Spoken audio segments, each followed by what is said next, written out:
Recoucou, alors pour finir cette série de vidéos sur l'abandon, on va parler des côtés positifs. Donc la personne qui vit avec la blessure d'abandon, elle a un don de comédienne, elle sait capter l'attention des autres, elle a toujours besoin d'attirer l'attention des autres. Elle est naturelle, elle est gaie, elle est enjouée, elle est sociable, elle reflète la joie de vivre.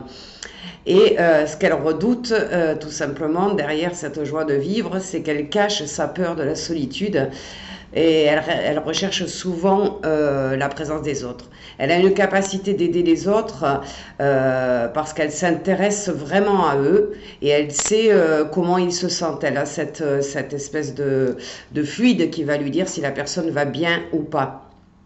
Elle a tendance à fusionner avec les autres. Euh, Elle porte toujours l'attention aux autres, mais elle essaye toujours de ramener l'attention à soi, en fait. Elle espère que l'autre l'aidera en retour, en fait. Quand elle aide, c'est pas gratuit. Elle a une aptitude à utiliser les dons psychiques à bon escient. Quand elle arrive à maîtriser ses peurs, hein, parce qu'elle a elle aussi beaucoup de peurs. Donc, elle possède souvent des talents artistiques aussi.